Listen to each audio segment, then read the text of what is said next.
I'm coming to you today from this cute little private cafe in a boutique hotel that I'm staying somewhere in the world. And I wanted to record this for you because I'm on the road, I'm traveling as a part of one of my roles, and I couldn't wait to get this material out for you, and I hope that it will really impact and uplift your life, because it has for mine when I distinguished what it is that I do and something that I did today that made a significant shift in my life. So here's the deal. I'm very, very blessed to live an extraordinary life. My extraordinary life is definitely not your extraordinary life because I'm a celibate monk. I travel the world, which I don't really love doing, but I do, and most people like traveling the world. I'm kind of over it. I'm a monk and I kind of just know what I want and where I want to be, and yet I have this opportunity to, so I do because it's part of one of my roles. I'm a psychotherapist, psychologist, so I love working with people, and I earn enough money that I'm very comfortable, and I have enough time, right? And those are two things that most people, and maybe you, really want more of. And I want to share with you one thing that you can do and one thing that you should not do in order to have whatever your definition of an extraordinary life is. So here it was this morning, waking up at this place in the world, in this cafe in the boutique hotel that I'm staying. And I was kind of like, meh. I woke up and I was like, how am I creating this experience to be ordinary and really to be mediocre? And this is the one quality that is perhaps the most poisonous to our future. It's the acceptance of mediocrity. Mediocrity is the poison to our future. Because if we accept mediocrity in our lives, then we just stay where we're at. We stay on the level playing field and we don't get into the vertical. We don't break into the third dimension from this two-dimensional world that a lot of us live in. We don't break free of the programming, that the way that we have been programmed by our families, by our environment, by the media, around how famous people and successful people get attacked by the media. And sometimes they break the law. So I'm not saying they don't deserve, so to speak, some of that spotlight, but I'm saying that success is attacked, and wealth is attacked, and being outside of the ordinary is attacked. And interestingly enough, we attack ourselves. Our friends want us to stay mediocre sometimes, or similar to how they are. So if you want an extraordinary life, you're going to have to look at your relationship to mediocrity.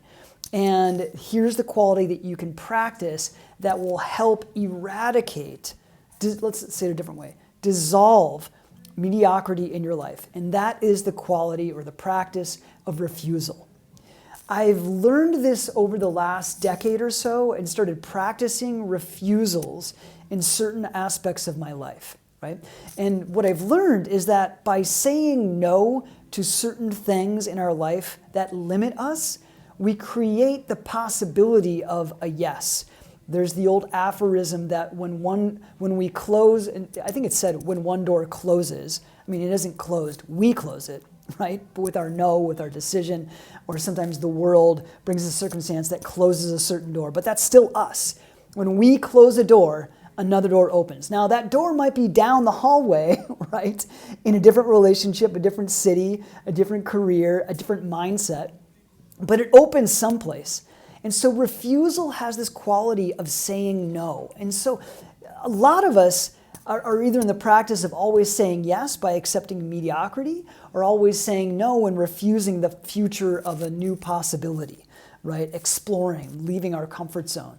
So if we practice refusing mediocrity, refusing limitation in our life, then we open the possibility to the extraordinary. And just like I did this morning in my hotel room, I was kind of like, how am I relating to this as ordinary, as normal? Look at your life, dude. Come on, wake up. And I had to practice, right? And this is something I've been doing for a long time. And the mindset of how I grew up, where I grew up, the physical and emotional environment of where I grew up, where it was just a certain mindset was, and this isn't to judge ordinary, but for me, it was ordinary. And by the way, just really quick, I'm not here to judge or to assess success in anybody else. This is for everyone else to decide for themselves. So for me, what I experienced as like not really fulfilling was how I was programmed, right? For people all around me, they were like very content and that's the life they wanted to live, which is fantastic, good for them. But it wasn't for me, and it may not be for you. So really look at how you might be accepting mediocrity in your relationships, in your life circumstance. And maybe you have these desires or these ideas about how you want something, really anything to be. A relationship, a situation, a career, how much money you make, your relationship to your body, what your body looks like, how your body performs, how your body feels, how you feel. I mean, these are just off the top of my head ideas. Look at how you might be accepting mediocrity like, it's fine, I feel good enough. And if that's really what you want, fantastic, then great. Enjoy life. As my father wore this hat that just said, the good life. And he lived the good life for him, which is like fantastic. It just wasn't for me, right? So practice refusals in certain areas of your life where you want and desire and are hungry for more. And refuse the aspects of yourself or the aspects of your external life where that reflect that kind of mediocrity or that acceptance. Go for it, leave a comment, and hit a like or subscribe if you enjoyed it, and I'll see you next time.